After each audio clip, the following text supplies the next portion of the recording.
Hello, friends. I am so sorry we were a little delayed getting started because technology just rarely cooperates. You know the drill. But I am thrilled to have John Mills and Hank Hehmsoth with me tonight, and let's bring them on so you can see them. There they are. Voila. Hey. Hola. Hey, cats. Now because we didn't start on time, this silly software I'm using did not use the pre-scheduled Facebook post. So everybody go ahead and share this to the people that you told about that were going to watch it on that other link. If they just go to my Facebook page, which, I have two. I have Scott Laningham, the musician thing, and then I just got my personal page. So you need to go to the personal page. It's the one with my head kind of like this with a hat on, and it's got a Black Lives Matter circle around my head. So that's the one you want to go to. Although I should share it. Let me just share it to the other one right now. Share to a page. Because you can do that. You can share, you can repost it, you can share it to somebody in Messenger, you can share it to a friend's page, or you can share it to your own page if you've got like an artist page. So I'm doing that right now. So anybody that was going to watch it there can find it. So, hey, Mike's already joined. There's Mike Mordecai. Now, see, I got to figure out what to do with my face. I'm going to have to make myself nice and small in between you guys. How's that? There's Mike. It's officially a party now. The gig has begun. Well, I'm going to have to sit on your shoulders or something, guys, so that there's room. Looks good. So that there's room for the people below us to leave their comments. Right? Yeah. So you can hear that, but I see it on Facebook. So There's you a all sidebar and I can see stuff, but good. You all can hear the music, and the public is there. I see if some people. So hopefully you're finding the link. And again, we apologize for it's because I use Skype and nobody cares about Skype anymore. And I don't know why. Skype doesn't care about me. I think that was the crux of it. Skype does not like John Mills. What are we listening to right now, John? Well, that's the UT Jazz Orchestra from maybe 4 years ago. A piece of mine called "Round and Round the Sun." Through the usual luck of the lottery, managed to win a national award. So oh, right. Yeah. What was the award? And well deserved. Well, there's an organization called the International Society of Jazz Arrangers and Composers. They do a symposium every other year. And last year, that piece was selected as the winner in the big band category. So fantastic. So why don't we turn it up and let it play for a second, okay?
great tune, John.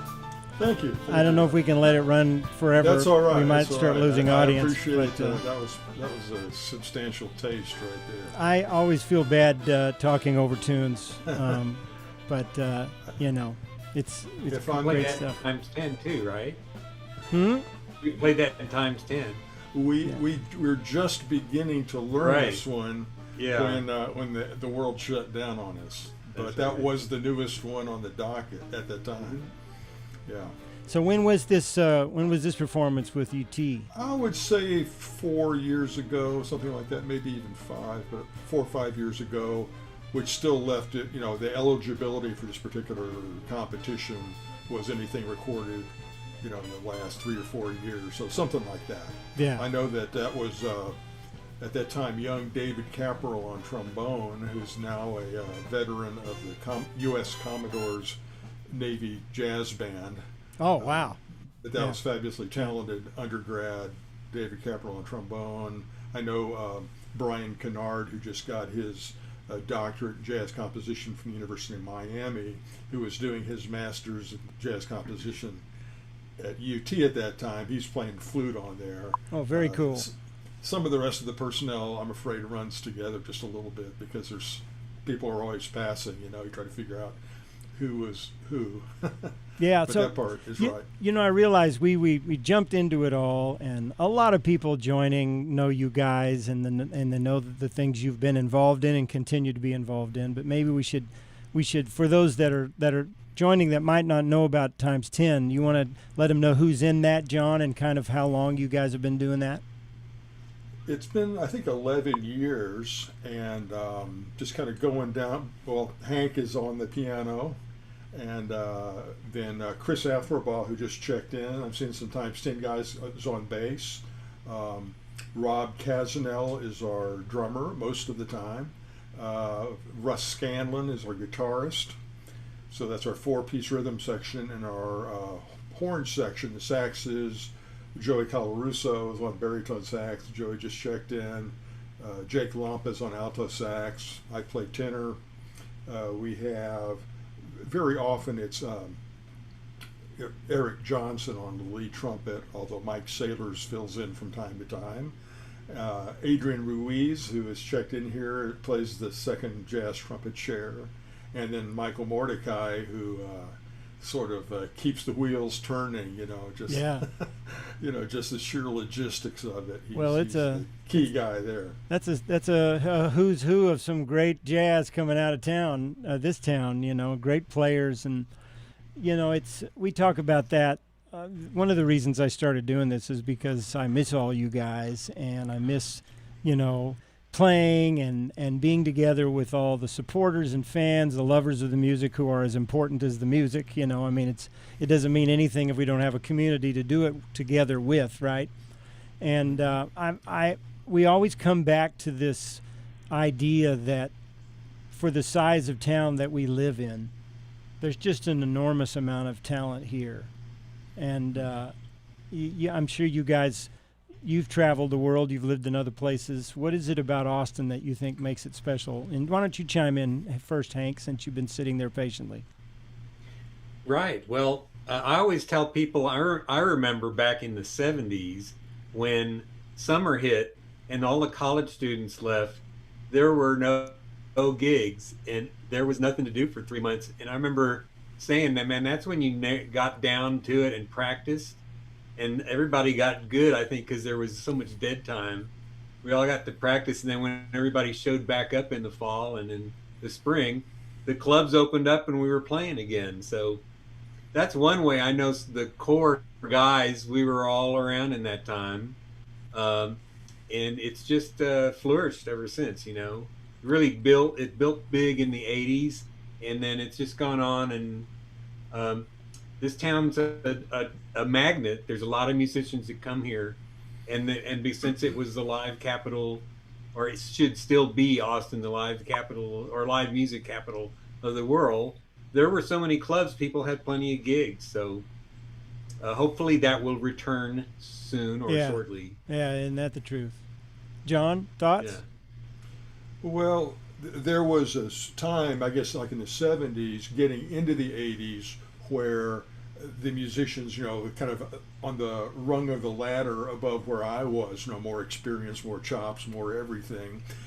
The pattern was those guys would get to a certain stage and then they're going to New York or LA, or at that time even Las Vegas. There's a lot of work, or maybe Nashville, and so all the traffic was outgoing. It was almost like graduating from college or something. People would get to that stage and then they were going to where the work was. And then in the 80s, the direction started to turn around, where people were coming to Austin from those very same places.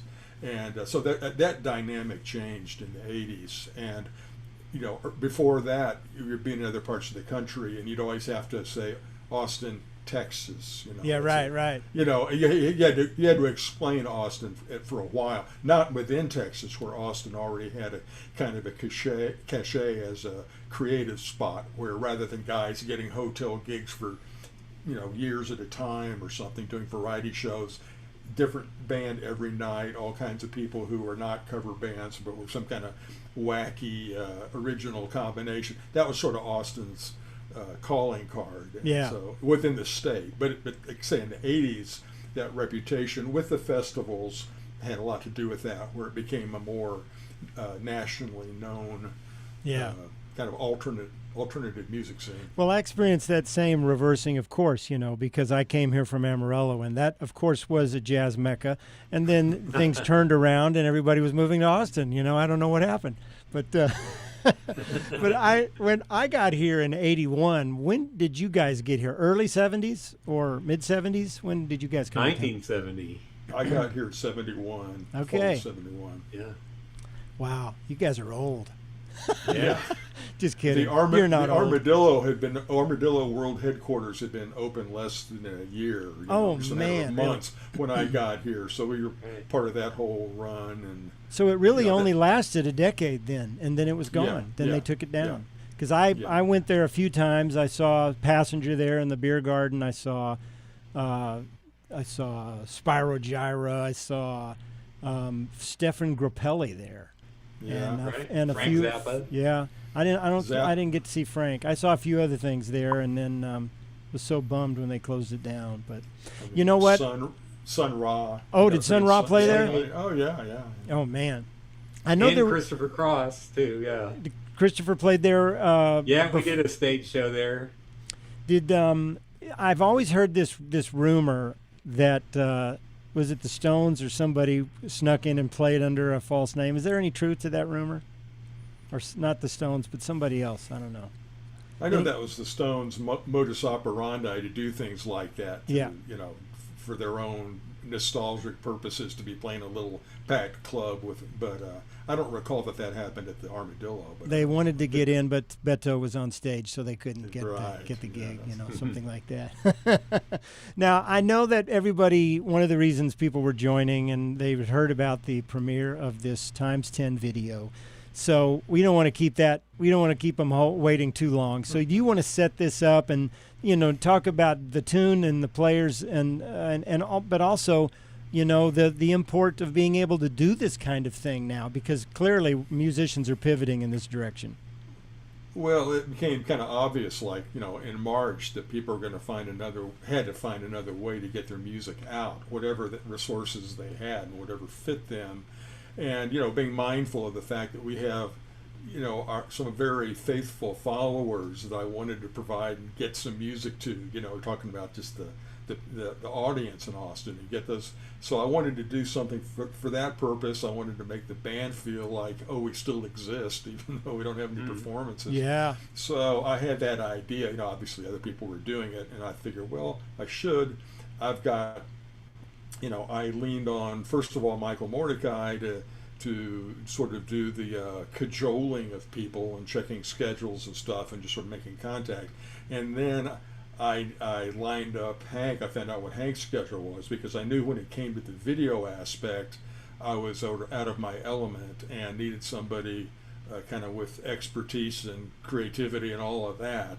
And so I got Hank on board. He agreed to do that huge task, and we didn't even know how big it was going to be. It's big, isn't it? Big. Yeah.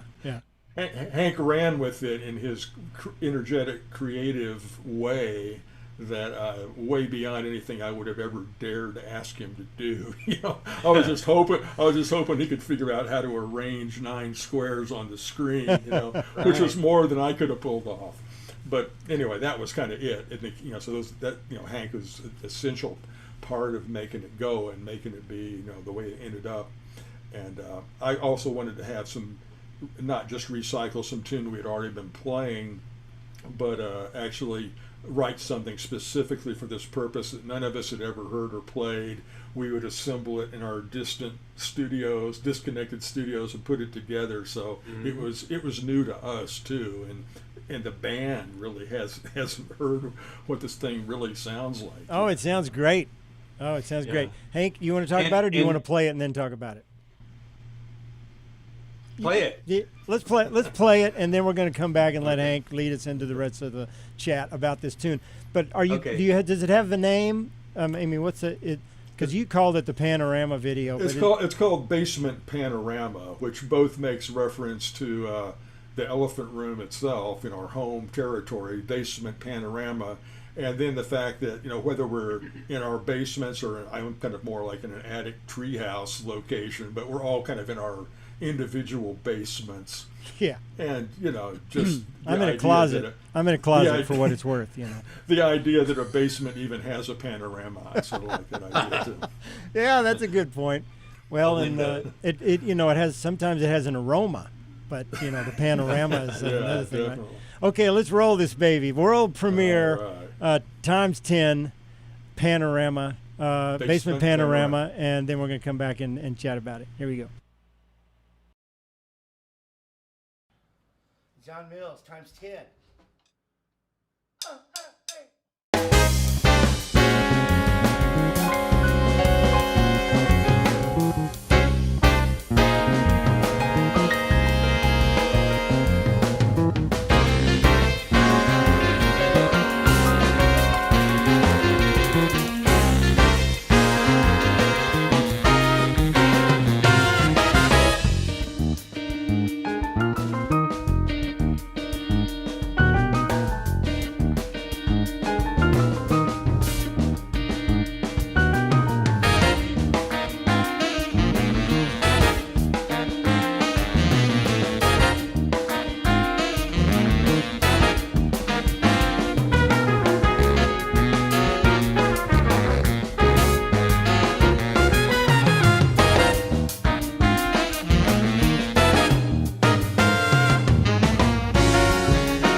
Yeah. Is there more to it? You got to run the credits. Oh, no. Okay, back to it. I may have to cycle it to the end. Let's see here.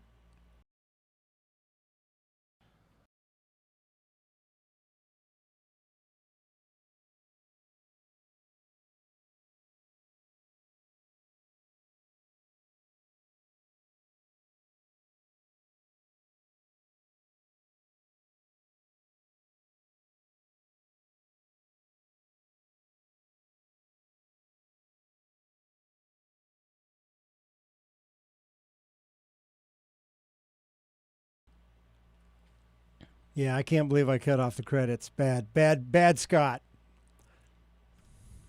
For outtakes. Yeah, I'm sure we could have really filled up a few more minutes with blooper outtakes. Man, there's a lot of those. I got them all. I thought that's what you were telling me, is you're missing the bloopers.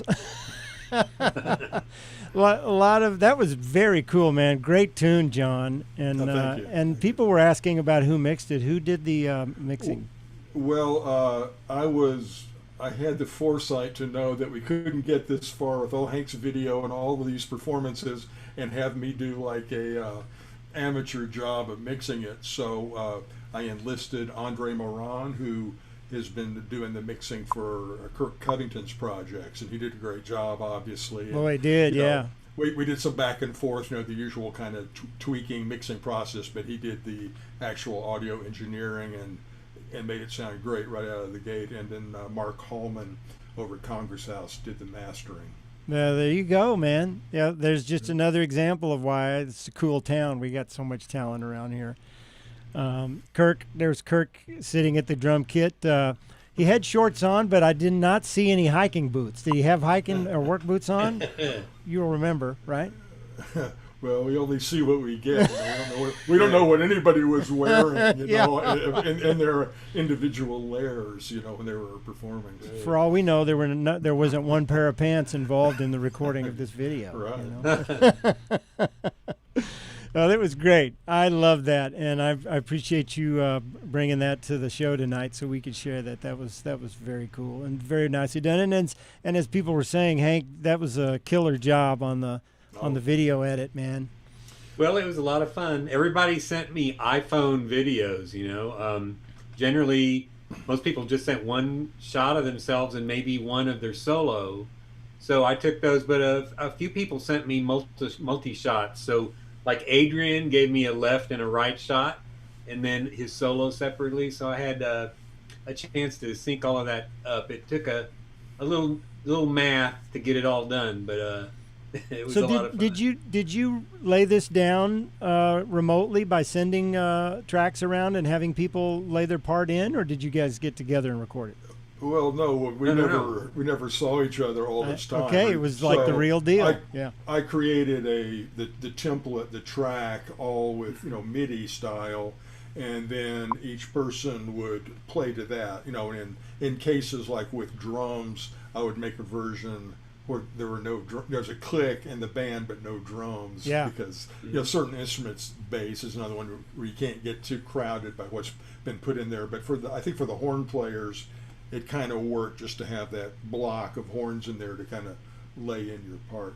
Oh yeah. I want to say for Hank, besides doing this incredible creative kind of choreography that's very tied into the score and all taking advantage of a lot of the upper level, things you could do with the video. He was also the sort of the instructor and life coach for everybody as we tried to put this together. Oh, my iPhone's not working. How do I get that camera to happen? All that sort of just mechanical stuff. Because we were all starting. Nobody really had it totally together. Some people had more experience than others, but it required Hank being at the center of the technology part of it to bring that all in together and on an individual basis. Pull it together. In fact, he was actually making video tutorials for the band about how to go. That sounds like Hank. It was great. It was great. That's the Hank I know. John sent me the score, so I sat there. I studied every single measure, and I blocked out things like 8 bars at a time. But John has this interesting thing of taking some guys the bar ahead of the next section as lead-ins.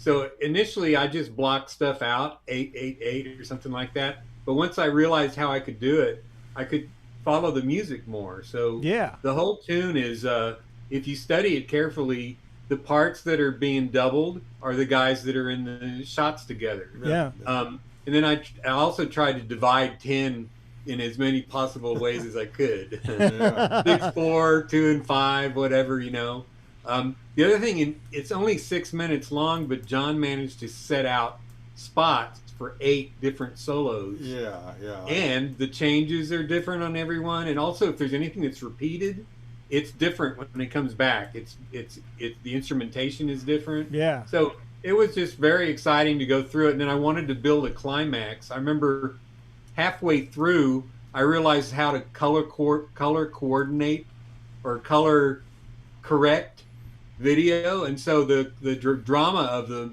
film gets better near the end, along with the flashes and everything at the end. No, it's really well done, and it's complex. And I was thinking about that as the tune went on, how many people got featured and the great solos. And man, Mike Saylor's that was a beautiful break. I mean, yeah, sure was. The art of doing. Yeah, the art of doing a lot with a very small space, and not necessarily a lot of notes, but just a lot of music. And it was really great. Everybody had about 16 bars, like Hank was saying, different musical sections sometimes, one from another. I do want to say about Mike, this would be first sort of lining up who was available. Just like any other gig, not everybody could be available. Eric Johnson on trumpet was not available to do it. Rob Casnell on drums was not available to do it. But like any other gig, you figure out, you get 10 people up there, and the philosophy of times 10 is we don't have subs, we only have special guest stars. So Mike Saylors was a special guest star, as was Kirk Covington. So thank you guys for that, but that's part of the reality too. Well, this town is deep. I gotta tell you, I cut this to Kirk's drums. I mean, I told everybody Kirk is the Bible on this, So I learned a lot about Kirk's playing because I spent so much time with it. Oh man, it's so cool having him in town. He is such a big talent in so many ways. I mean, we all know he's like this. He's a freak of nature. He redefines what that means. The way he's able to play the drums, sing his ass off, play the piano like it's nobody's business. He doesn't even need a band. He brings other players in to join him just out of the goodness of his generous heart. But he doesn't really need any of us, But I first saw him when I was a student for a semester at NTSU in Denton before I was terrified and left and went back to junior college for a while. But he was playing with Bert Liggins' group. What was that called? Condor. And he freaking blew my mind. And then, I knew about him later with the great guitar player. Tribal Tech. Yeah, Tribal Tech. And of course, he played later with Zawinul and so many people. But when he moved to town, I was like, oh, my God, man. Now we not only do we have great players in this town and some well-kept secrets in some ways, but just so many great players. But now we've got Breckline in town. We've got Kirk Covington in town. And then I paused at one point and I went, well, even if I don't play anymore, it's still cool,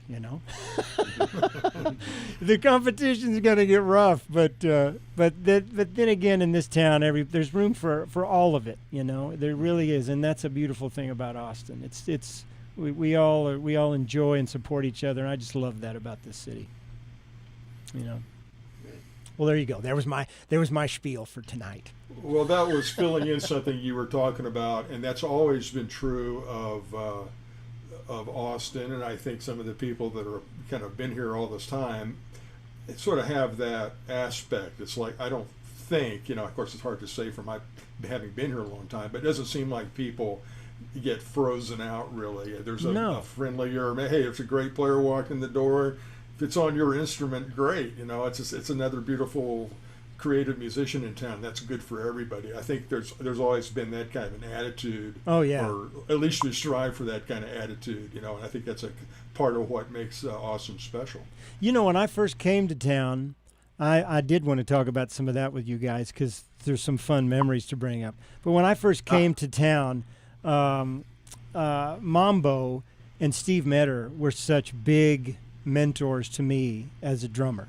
I listened to these guys with Tomas, with Passenger, with Beto y los Fairlanes, with Minor Miracle, and I was just blown away by their playing. And I thought, man, I hope I get to meet them, you know.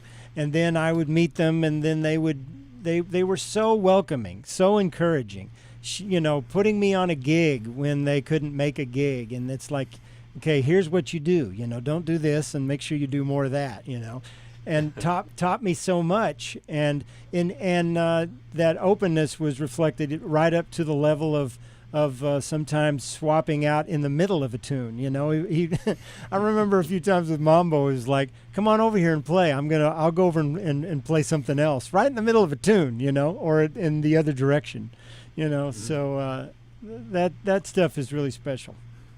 The first two musicians I really met and played with in Austin were Mambo and his roommate, also from Seguin, Texas, Buzz Huderberg. Oh, yeah. And it was those two guys who are kind of my little jam session buddies who had similar tastes. They invited me to their class's music theory party. And I remember vividly, that's the first time I laid eyes on Hank and heard Hank, because he was in their theory class. He was doing more classical studies, but he had this burning thing playing his original tunes, and that was like, I remember that. I don't know if you remember that, Hank, but I remember that very vividly when I first heard you, and we actually kind of had a little quintet going. Remember the Snoops Quintet? Remember the Of Snoops course, Quintet? the Snoops Quintet with Buzz and you and I, yeah. Our standing gig was at Tony's Steakhouse in Seguin. Yeah, where we kind of just played what we wanted, and they tolerated us. And That's we, right. you know, we were doing all that kind of, you know, Electric Miles, circa 1970, crazy kind of stuff. Yeah. Yeah, it was in the 70s when all that happened. I remember in 78, we were playing a concert down in that sunken park next to the courthouse, and I brought along a little tape recorder and recorded, I think, Tones for Jones Bones, a Chick tune, and Round Midnight or something, and it was us. It was a lousy tape, but I sent that in to the National Endowment for the Arts and got a NEA grant in 1979 from writing like a little essay and sending that tape in. So that's the first recording I've had of us. It goes way back. Wow, that's an awesome story. I remember that group in the early 70s. It was there was like a music festival weekend in Zilker Park, and that was the day when Austin was like 99% progressive country. I mean, very creative music. I think the headliner was Greasy Wheels and, you know, the favorites at the Armadillo and elsewhere. And everybody was doing some version of progressive country, great singers, great guitar players, great songwriting. And then we came on. We weren't like the headliners, but I felt like we played last as people were walking to the parking lot or something. And we were doing all this Cannonball Adderley, Joe Zawinul. We played Black Messiah. Black Messiah. Yeah. Wow. Oh, and that was when? When was that? That would have been like 73. Oh, okay. Yeah. 73. I was in 8th grade. I was in 8th grade. Yeah, I think that's when I got my drum set. Was 73. That's when I first got a pawn shop drum set, and who knew that one of these days I'd meet these cats, you know. You put out that little promo a couple of days ago that said, between me and Hank, we have 100 years on the Austin music scene. That was the most frightening thing I've heard in a long time. It's true. It's true. That's what's especially scary. We really did meet around 70, 71, so that's 50 years apiece. Yeah. I know. And you know, and as young as I am, just frighteningly much younger than you two, you know, it's I add another 40 to that now, which is pretty interesting. Yeah, no kidding. Scotty and I were running around doing stuff in 80 and 81, you bet. That's amazing. And you know, speaking of Mambo, I was reflecting with you earlier before we started about that that one story. I think Mambo was on the gig But everybody was talking here, or John was telling you what an incredible organizer Hank is, how thorough he is, how disciplined he is, and this is the guy that ran 10 miles a day for decades until he couldn't do it anymore, and just was, for all of us around him, it was just like, I don't think we could ever rise to the level that Hank is at. Well, Hank, one of the first stories I heard from you was the organized Hank. Maybe you were still organized, but you were definitely a wild man. And where was this gig with Mambo when you beat a Rhodes piano to death with a drumstick? Do I have to tell that one? Oh, okay. You got to tell that story. So this was a fun gig, I got to tell you. So it was down in San Marcos, like the Nickel Keg Saloon, I think was the name of it. And it paid $5, but we could drink all the beer we could drink. So Mambo and I said, we're going to make $100 each tonight. And okay, you want me to tell the story? So I had a very nice Fender Rhodes, but somehow near the end of the gig, I took John's drumsticks and tore the lid off and started hitting the tines with these drumsticks, and the whole thing went kablamo in a pile of smoke, and that was the end of the gig. But that's half of it, because that same night, some guy drove through downtown San Marcos with a truckload of bricks and threw it through everybody's windshield, including mine. And I remember driving back with glass falling in my face down I-35. But those were the times. See, this is the kind of community spirit that we're missing nowadays. Maybe not the bricks, but the roads. I'm glad you don't abuse instruments anymore. But I wish I had been there to see that. That sounds like a glorious The Who kind of moment. That would have been fun to watch. Well, John, we used to play was it the 4th floor of that Mexican restaurant on 6th Street? Not Manuel's, but Jorge's. Jorge's, yeah. In the cage. I would drag my Rhodes up these really high flight of stairs. You carried that piano we were up there? stuck in the crow's nest, and we would be playing down to these people like 3 stories down. Mm-hmm. Oh my God! That you carried the Rhodes up into the bird cage. Because you that could have come loose, and you could have killed a whole table worth of diners down there. Yeah.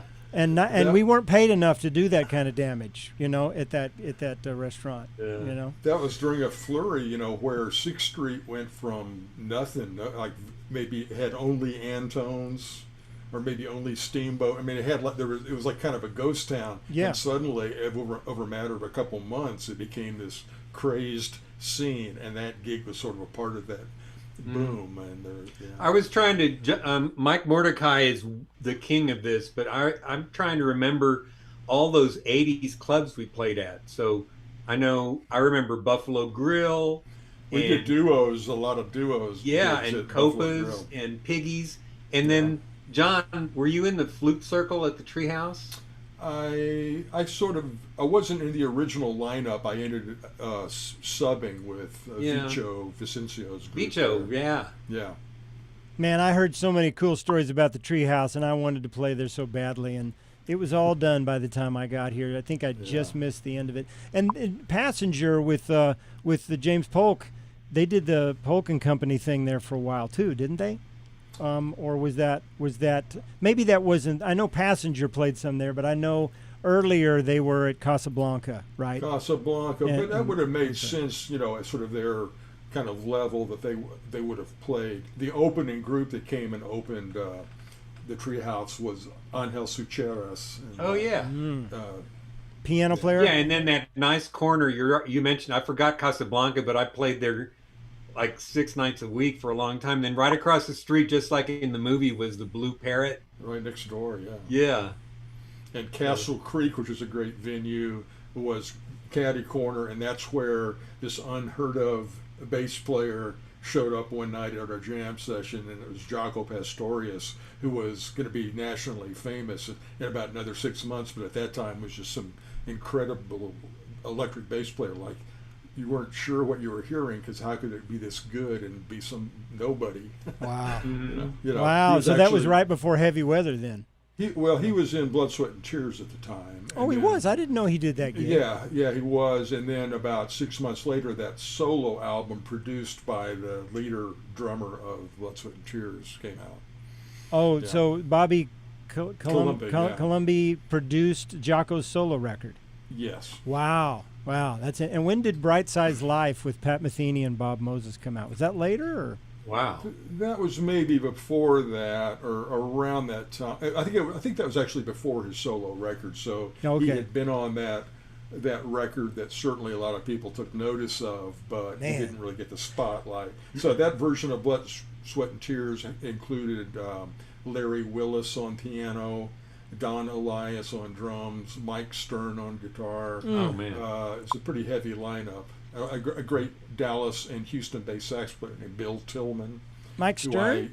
Oh yeah. Mike Stern? Yeah. I didn't know Mike Stern. I thought he was too young. Was it Mike Stern? No, or well, somebody he else? was. I'm sure he was young, but he was in that version of Blood, Sweat, and Tears. God, he must have been 10. Yeah.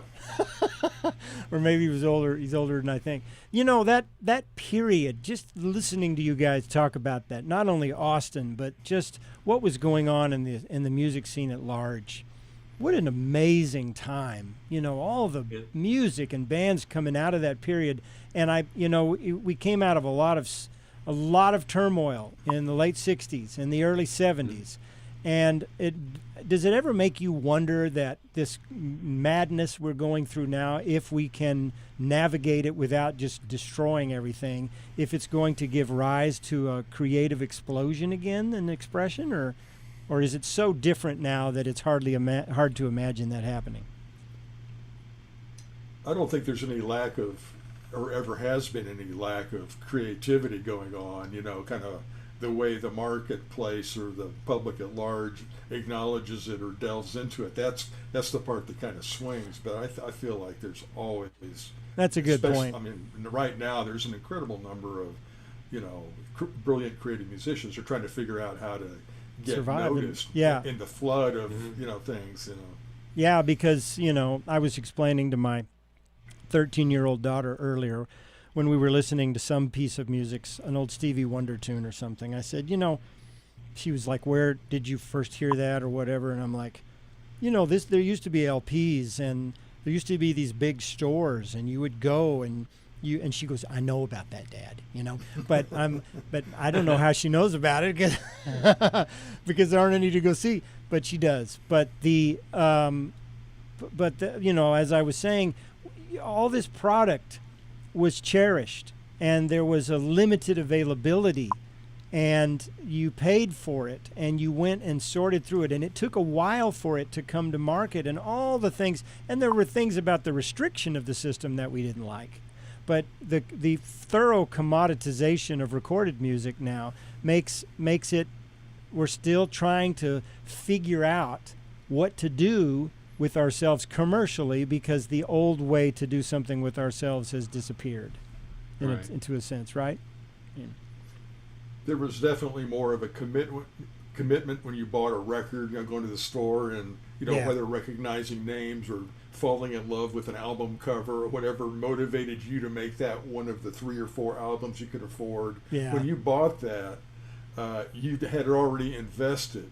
So an album that it's like, well, that's weird. That's not what I was expecting.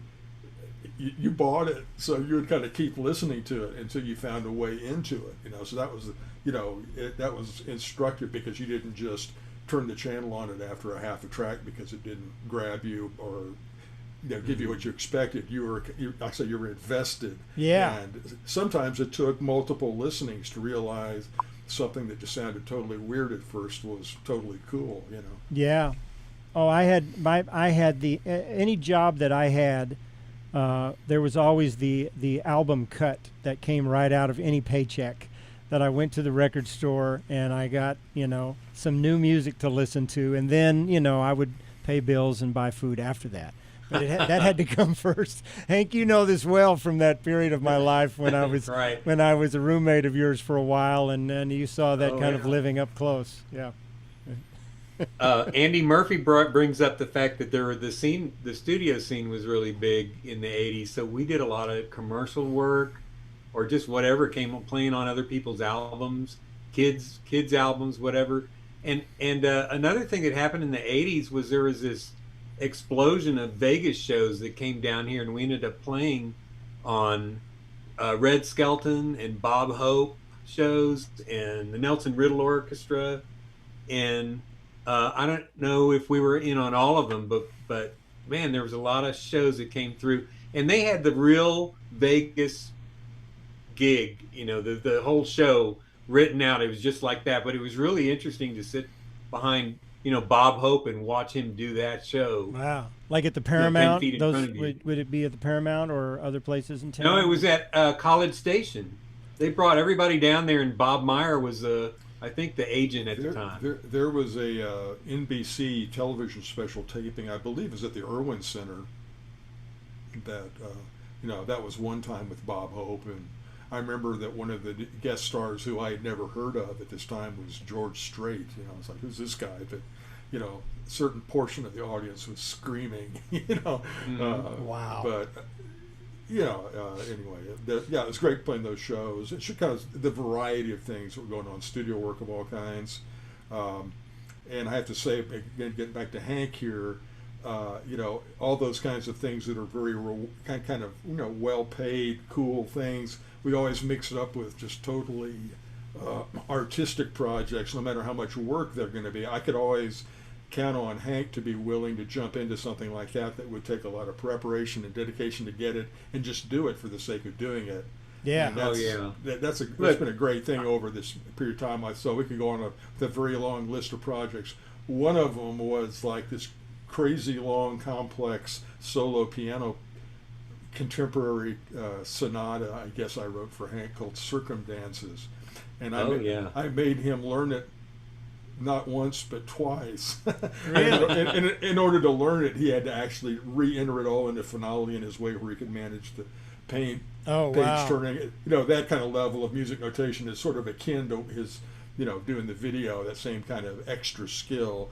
And there's no way for him to get it except to kind of kinetically know how it went page after page. And like I say, just enough time had gone by for him to totally forget it. And I dragged him into another performance of it. And as always, totally willing, and fantastic job. The best compliment you gave me about that was Hank was so musical with that. So. That's kind of like that comment that we enjoy when people say, "Man, I really loved what you were trying to do there." I could hear what you were going for. Just didn't quite get I love to do that, and I was going to bring this up at any point, but I'll do it now. Is that I trust John 100% musically and everything else. Whatever we do, we have done totally confident in each other. So as little or no rehearsal. I mean, I trust his judgment. He trusts mine. And so when something hairy, awfully difficult comes up, we call each other. We're both game for the sheer challenge of it. And like I say, we couldn't do that. Only that we've always been involved in, more marketplace projects too. But that sort of buys us the freedom to do the things that are just the reason we were doing it when we were, probably 14 or 15 years old, with no thoughts about career stuff, just what is exciting to do. Mm-hmm. And we still, that's an important thing to kind of hang on to. As weird as the music business can be, not to lose sort of your absolutely, your younger person, just not worrying about whether anybody else is listening to it. This is great to me, and that's all that matters. Absolutely. Pursuing that. You both are great role models in that regard. You have stayed youthful and creative, and you're successful professionally in the way you needed to be and wanted to be, as with music as your core focus. But you always keep the art alive. And I wanted to play, Hank, you gave me some videos, and I was wondering about playing Day One. What do you think about me playing that? Yeah. You want to set that up? Day One is a Bob James tune and a band called Foreplay, and John plays a great tenor solo. It's a real interesting tune. That's why I think I sent it to you. And Spencer's on bass, Steve Summer, James Fenner. I'm sorry, go ahead. You said Steve Summer, James Fenner, and Spencer Starnes, great Austin bass player. So many listening will know of him. We lost him. What has it been? A couple of years now that he passed away. 3 years? It's been that long. It's hard to believe that we don't have Spencer around. It's hard to believe we don't have so many of the people that we've known. But thank God, there's plenty left, and there's new folks coming along. But people like Spencer and Mambo and Tony Campisi and so many others, we miss them because they made an indelible mark on the scene. That's for sure. Yeah, they were the Austin scene, right? Yeah.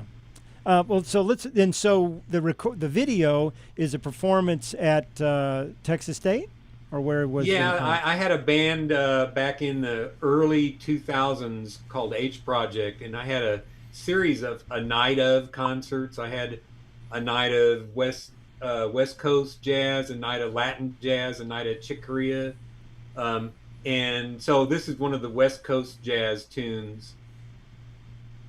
Okay, so and again, it's John and you and Spencer on bass, James Finner on percussion, and Steve Sumner. Steve Summer on drums, and a full audience. And the audio is great. Did the whole band? Yeah. Was all By the way, up? yeah, this is pre-HD, so it's going to be a bit foggy looking or dull or dim or whatever, but. At that time, Spencer and I set up a 16-track recorder and mixed down the sound, so it sounds really good. So enjoy it. Cool. So let's roll this. This is day one. Check this out.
Nice tune.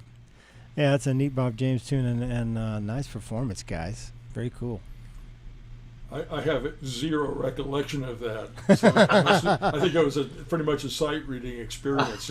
Dress rehearsal as we set up and then go. Because there's some of those tunes that you transcribed, Hank, that we played over the years, but that one, not so much. I think I sent you that chart, and we just played it that night. Yeah.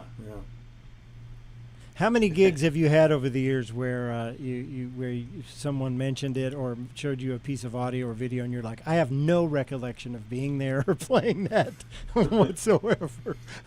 I certainly remember the event. That part is pretty vivid, but it was I think that a song that in that case, I played that one time. It's probably the only time I've played that tune in my life. So you're right. That whole show was all new stuff, and that was sort of during the smooth jazz time when people were playing that, and I was always looking for the most interesting smooth jazz tune we could possibly do. So there's a lot going on actually, and you did very elaborate, detailed, accurate descriptions of those things, and so they were quite there was a lot going on in those. It wasn't like, it's smooth jazz, therefore it's effortless. It's like, it was complex rhythmically, harmonically, formally, all every way possible. It was deceptively tricky. That whole smooth jazz phenomenon too, and too often that word has been applied to some music that didn't really belong, I don't think, in that category. Everybody will have their own opinion on that. But, the whole CTI period in the 70s, that label, Bob James coming out of there, Grover Washington, and, Jack DeJohnette was playing drums on most of those sessions back then. There were so many great players and some really cool music. And just because it's super melodic doesn't mean that it's elevator music, But, sure. I guess that's a marketing casualty, of some of it. Well, we had a smooth jazz radio station here on FM for about 2 or 3 years, and they sponsored a warehouse jazz festival. I sent you a little picture of that. So my band played on that. We played those kind of tunes. The whole downtown area showed up. And in the middle at midnight one night, Lady Bird Johnson's daughter owned that station. She just said, "That's enough of that." And it suddenly went country western. Was it something that I played? Was it something that I squeaked?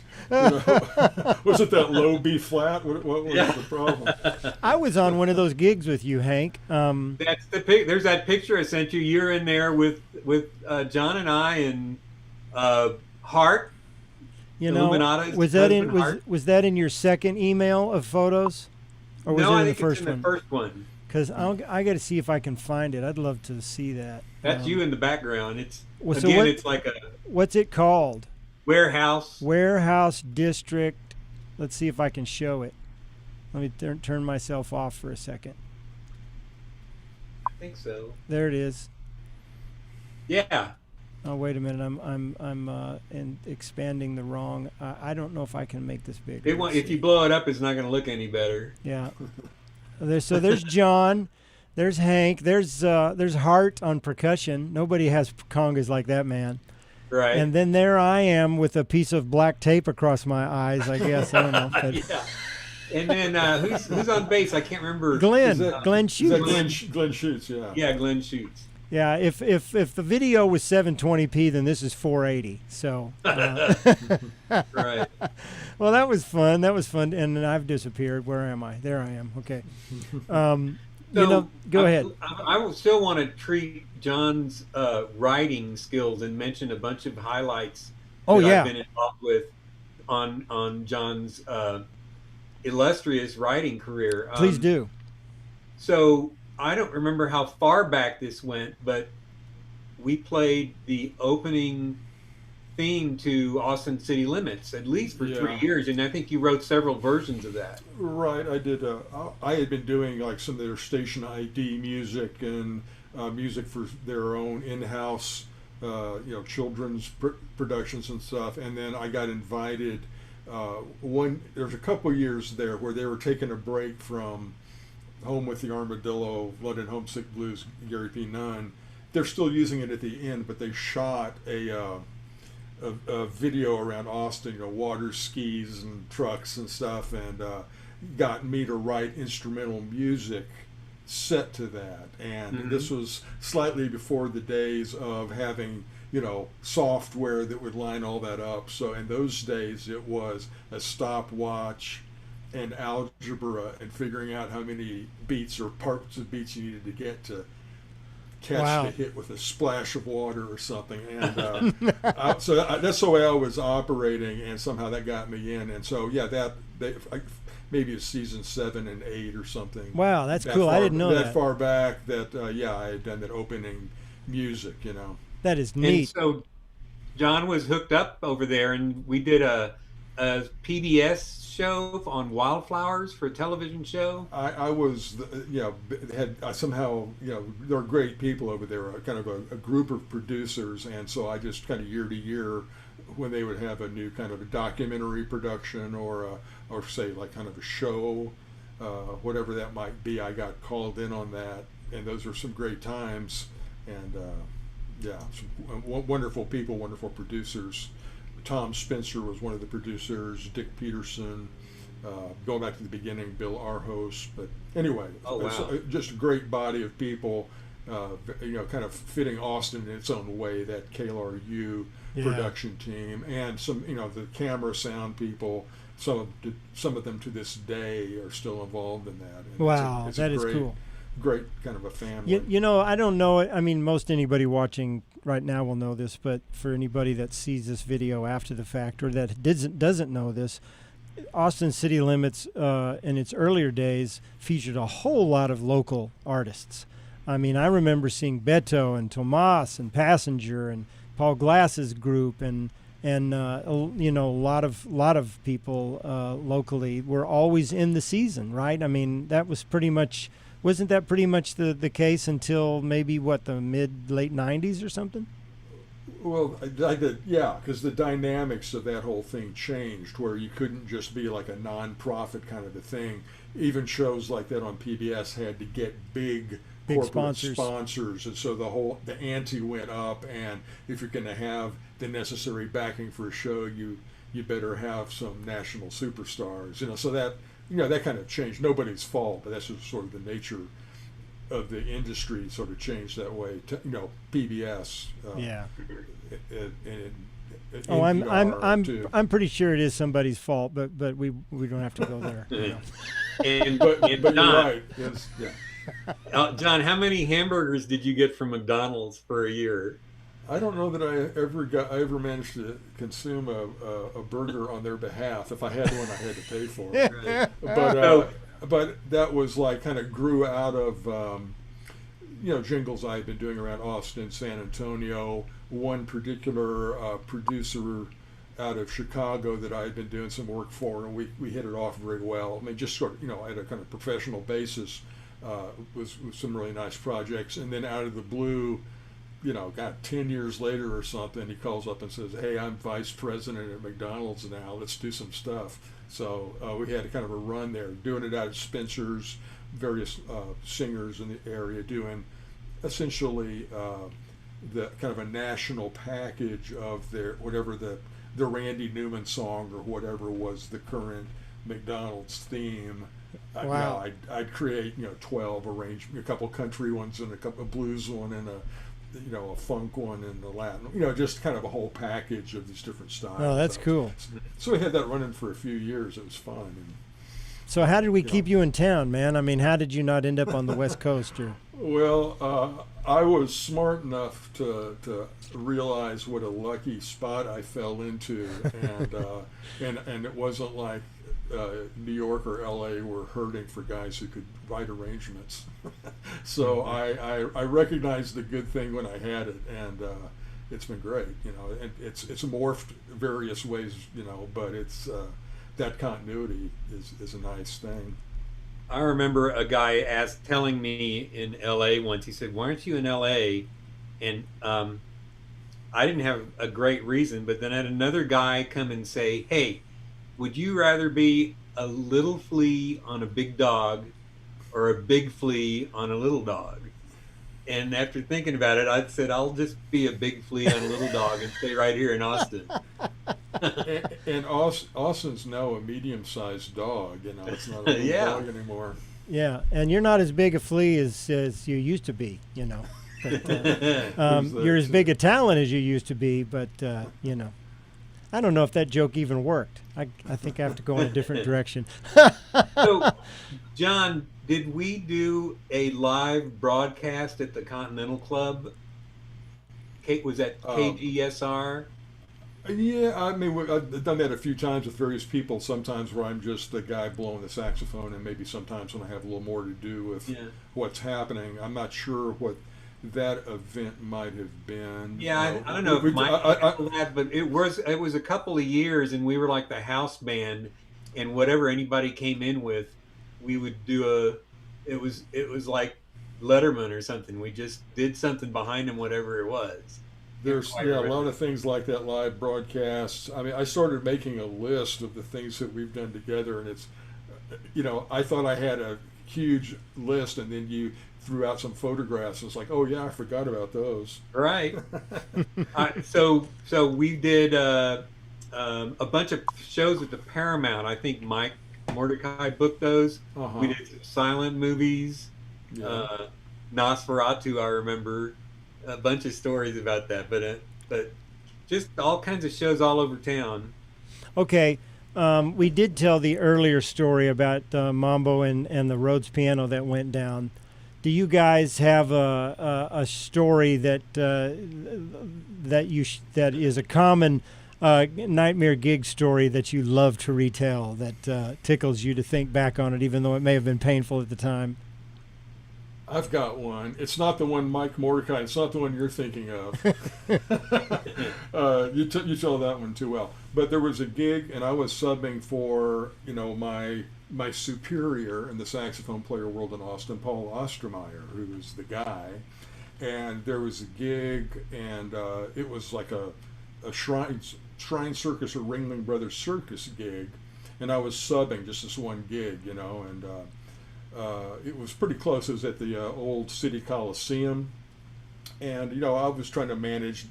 We lived off of Riverside, so it wasn't going to take that long. It happened. There was a huge thunderstorm on the way there, just blinding, and so I'm pulling in with this huge Chevy Impala station wagon, trying to get parked and get in, and you know, it's blinding, and I come to a long row of parking places, and then it's blocked in. I can't get out except to back up, and I can't see. It was just a total nightmare. And then I kind of was soaking wet and had a couple horns and stands under my arm. Somehow I felt like I came underneath a flap, you know, like it was a circus tent. And I look up and I hear the music, and the band is already playing. And they're way up in this crow's nest at the opposite side of the Coliseum. It's like, kind of made my way there, you know, blowing through people with all my stuff, trying to go up these narrow spiral staircase to where the band's already playing. And I get up there trying to get my horns out, and I'm seeing my seat is at the far end. And the only way I can get to my seat is to slide by the crusty Ringling Circus band director who's up there conducting already. Wow. Yeah, so there's no way I could just slip into my chair. I had to actually physically bump past him with my horns to get there. But I thought, well, it's got to happen. I'm already, who knows how many minutes late. I still got to get in my chair. So, okay, here it goes. I'm ready for anything. I start going through there, and then I'm just about to have reached the director, and the spotlight comes off, and the announcement is, and the leader of our Ringling Brothers band, you know, Billy Bixby or whatever, you know, and he's smiling at the audience, and at the same time he's giving this radiant Showtime smile. He hits me.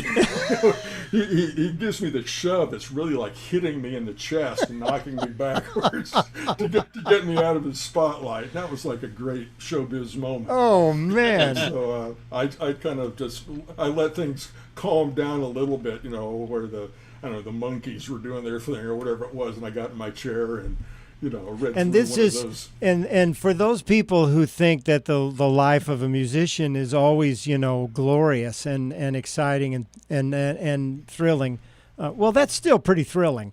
But It was exciting. when people talk about paying your dues, that's what you're talking about here. And the only other thing I want to add to this is if you hadn't been driving an Impala station wagon, you probably wouldn't have had to play that gig. So I just wanted to throw that in there. So. I mean, this is like, obviously, it was my big break in showbiz, and I did such a fantastic job that the rest is history. That set me up. That established my reputation. Oh, I love the spotlight thing. So, Hank, do you have another one? Oh my goodness. Okay, I'll tell it. So I don't know if this had to be the early 70s. John calls me up and says, "Hey man, we got this gig at Spellman's." Okay. So it was on 5th Street or something over there, and we get there and it's a kicker bar, and there's like some guys sitting at the bar with hats and long beards and long necks, and the stage is over in the corner about this far up off the floor, and there's an upright against the wall. Okay, cool. So I walk over and lift the lid up and hit the keys, and it just goes thump, thump, thump, and I look inside, and the hammers were hitting a dead nest of rats or mice, their fur and their bones. So we got some I don't know if Don helped me or not, but we got that cleaned out. And then this piano would play some notes, about 3 notes. It would play in like an A and a low C and something. And so we played the gig, and I would like just wait until it was like F major, and I go A. And meanwhile, these guys at the bar sipping long necks were looking at us like, what the is this all about? So that was my favorite gig. Oh my God, I can't get over the nest of dead mice or whatever. That's like, that's a very unique sound in a piano. That's a kind of a muting. I think I played percussion that night on that. Yeah. Oh, I thought that's as good as the beating the roads to death with the drumstick story. That's pretty darn good. Oh, and Laura adds, Michael says he did not book that gig. Because we know Mike has booked some of the ones that result in the stories that we tell, right? Yeah. Well, he pretty much booked everything, good or the occasional bad. I mean, he usually. Michael. By the way, Michael is going to be on here with me on. Laura will have to confirm this. I think it's September 7th. Which is a week from next Monday, and I'm excited about that. Talk about the origin of many stories. This guy he knows everything. He was there, and has been such an important part of the Austin music scene. So we're going to talk to him about 50 years in the Austin music scene. Paul McKee. Look at what Paul McKee wrote. Fender Rodent. Touche, Paul. Nice. Oh man, Paul. Okay, yes. Laura says Labor Day, September 7th. We're going to have Michael Mordecai on. We're going to talk about his 50 years in the Austin music scene, which adds to you two guys that got us up to 150 plus mine. That's 190. It's getting a lot of years there. I was gone for some of those, though. But, Paul, I'm pivoting here because I can't help myself. But Paul McKee once said if Kenny G did an album of Thelonious Monk tunes, here would be the titles. Paul, can you give us a couple of those? Because I just want these guys to see the title. Have you ever heard them? Have you ever heard his titles for Thelonious Monk tunes? Kenny G plays Monk. Paul, throw a few at us, and we'll post them when they come up. Because Fender Rodent was pretty good. We should play another tune, and I wonder, John. Hank was talking about your other kind of writing, and we do have polarities, but you also have Napoleon, which does Napoleon from the album you did with Carmen? Yes, it is. Okay, It's and from the album Invisible Designs, and maybe the one time this music was played live was at the Jazz Education Network conference in Atlanta, and Hank was a part of that live band. There's a photo of that in that pile. Yeah. So I could put a little taste. You don't have to hear the whole thing if you're managing the clock, but yeah, let's put on that because Carmen was a big part of the Austin experience while she was here. Yeah, let's play some of that. Okay, Paul's laying some titles on us. Well, I didn't. There's an example of it. Hack and suck. Crap is cool with Kenny. Did you see that one? Crap is cool with Kenny. That was the first one. Oh yeah. And this is my favorite. Are you ready? Drum roll, please. Brrr. Straight, no changes. No changes. Bravo, Paul. Yeah, Paul. Excellent stuff. So we're going to play Napoleon. Yeah. And this is the great Carmen Bradford on vocals. Wonderful, wonderful singer.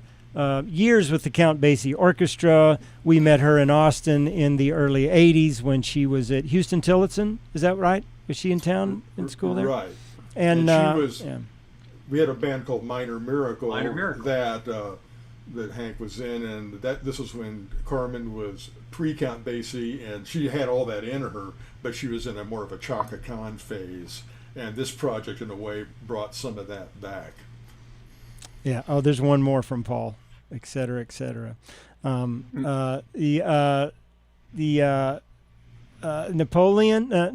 is the tune, and the name of the album again, John. Say it again.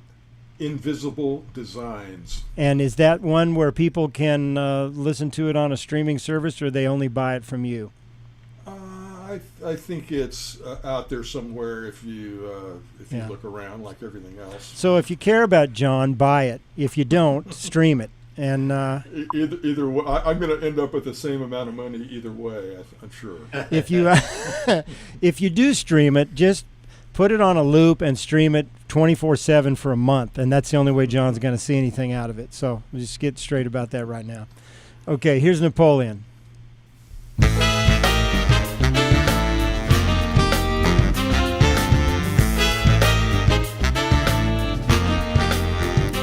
Nurse Darling had a mocking mouth and a romantic mind. When her stocks were up and her shares were down, she put her hand to her heart and cried. He almost warned her. I can picture him trying. Don't interrupt. Don't waggle your finger. Don't pencil in paper, Napoleon. Don't puzzle box.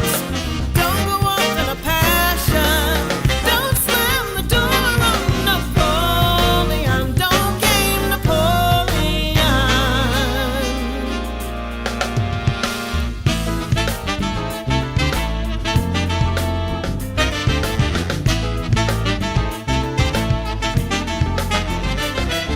Sitting on the edge of the bed, she calculated perfectly.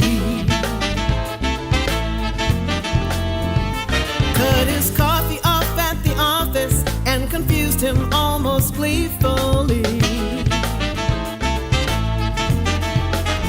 He almost warned her. Can you picture him trying? Don't interrupt. Don't waggle your finger. Don't pencil and paper, Napoleon. Don't puzzle box. Don't go off in a passion.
that's cool. a great cut. That's a cool cut.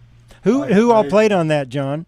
Well, the drummer on the whole record was David Sierra. Oh, Yeah. David, yeah. Wonderful Great player. talent. And then I had a number of guitar guest stars. That was Carter Arrington. Elsewhere on the record, Eric Johnson Okay. plays a track. Mitch Watkins plays on there. And Jake Langley plays on the album as well. Who played the guitar solo on that cut? That was Carter Arrington. That was Carter, because I was saying there were shades of Mitch, but it was a little different. That's You know, Carter. he was certainly a student of Mitch's, but gosh, yes, again, the people that you just mentioned, all, you know, Austinites, and it's like, man, that's just another example of the awesome talent in this town, right? Hey, Paul McKee had a couple more for us, and then he said he would be done.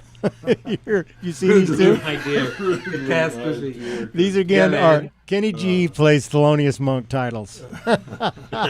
Catastrophe. Well, aptly named. Yes, he says I'm done now. Oh, that's great. Yes, you have to go and hide in the bunker. The police are on their way. The smooth So jazz John police. has mentioned the Gin. I know it's not a festival. The Gin event, and Times 10 has played there at least four times now, I guess. Yeah, and you know, I sort of take a band there on the average every 2 years. I've done a few times with Times 10, and that 1 year I did that event with Carmen, who that world knows as that jazz standards singer par excellence. You know, Yeah. with Basie, so she's got a great fan base, and so it's a little kind of out of right field for that audience to hear her in her other earlier world, but Carmen enjoys it thoroughly. So, Carmen can sing anything, man. yeah, Right. She, you know, that story of her. She had a connection, I think, to the Basie band because of her father, right? Didn't her father Bobby play with Basie at one time? well, I don't know that. I mean, he's always been such an avant-garde guy, Bobby Bradford, but certainly the parents knew all those Right. folks. There was one night at Piggy's when I was doing, you know, attempting to play piano for her. Spencer was playing bass and holding it down. I was playing piano, picking up an occasional sax solo. Yeah. And there are very few people's on a Tuesday night or something, and I look over, it's Max Roach. Oh man. You know, and that was the kind of, and Max Roach was there because it was Carmen, because Yeah. you know, there's a great picture you may have seen of Carmen sitting on Louis Armstrong's lap when she was 3 years old. You know, Yeah. I mean, she's like kind of born jazz royalty. Yeah. So, Oh gosh, yeah. And that's such a great. I love the story about. I mean, of her opening for Basie at the Paramount, and Bill Ginn was playing piano with her, and I don't remember who else played that night. I think it was just a trio and Carmen, right? But so well received, and of course, not long after, it was just a few months later, maybe, that she was on the road with Basie. it was more a matter of days. Oh, it was That the days. that- Okay. That was officially the end of that version of Minor Miracle. But, you know, And Andy said he thinks that Carmen's mom sang with Basie. I think I've heard Dr. James Polk say that too. Well, that's true. Melba Joyce has sung with Basie and has basically done every gig that Melba Joyce subbed with Minor Miracle. A couple Did she times. really? So, Oh, yeah, wow. So she's great. Has a different voice, but is wonderful, a wonderful singer. Oh, that is so cool. You know, this has been such a blast chatting with you guys, and we didn't even get through half. We barely got through half of the material we were talking about. We've been going for an hour and a half, and I got to think you're probably getting a little tired. And but we could keep going. But I'm thinking maybe we should come back and do another one, and carry on this conversation with other stuff, because there's so many untold stories, you know. Yeah, there's a bunch more to talk about. Scott, sure appreciate the opportunity. You bet. Hank, I sure appreciate everything you've done and contributed for the last 50 years to Go make back the and scene as forth, much man. fun as it is. Yeah. Yeah. And Yeah. John has supported me and been on a bunch of things I've done. We can talk about that sometime too. So it's been a nice collaboration and involving all of the good people in Austin for so long. So Yeah. Hey, yeah. Laura Mordecai is suggesting we close with the video again. I think that's a cool idea. What do y'all think? Yeah. That would be fun because it's such a kick-ass video, Yeah.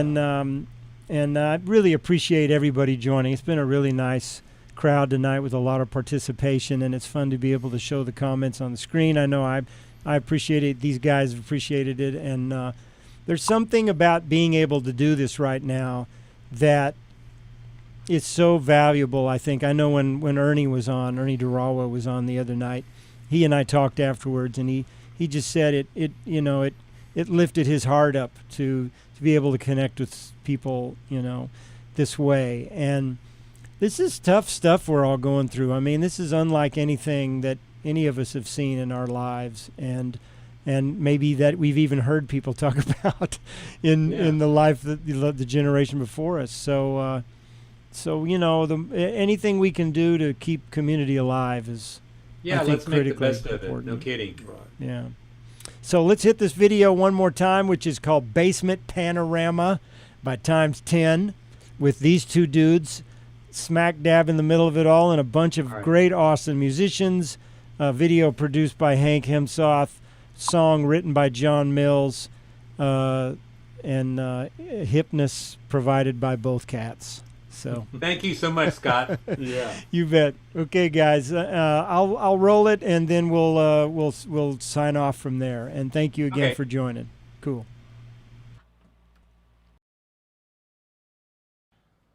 John Mills, Times 10.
Yeah, we're back. We're back to say goodbye. That was cool. I'm glad I had another shot at running it because that way I didn't interrupt the credits. And the credits guy needs the love.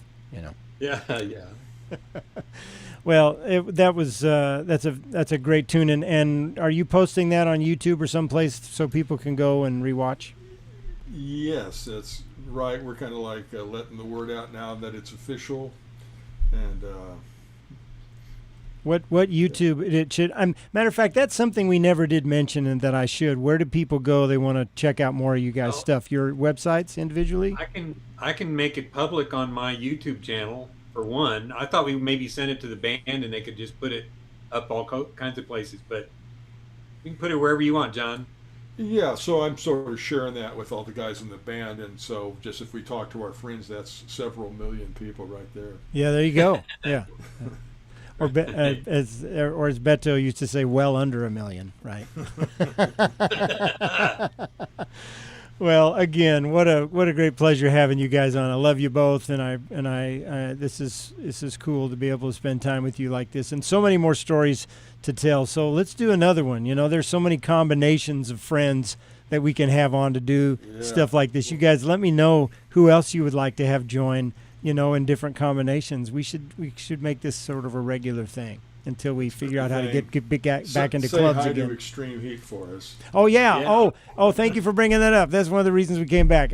Monday night, I have Mike Barnes and Bruce Spellman from Extreme Heat, and maybe some of the other Heaters. I don't know yet, but those guys are going to join on Monday. And we're going to have some more fun. And then, of course, we got Mike on September 7th, and who knows what else. I'm trying to take some breaks in there to actually work my day job, so I stay employed. So we'll see. We'll keep that happening. But, again, thank you, everybody, for joining, and thank you, John Mills and Hank Hehmsoth, so much. You guys are great. Thank you, Scott. Right. Appreciate it, man. Thanks for listening. Well,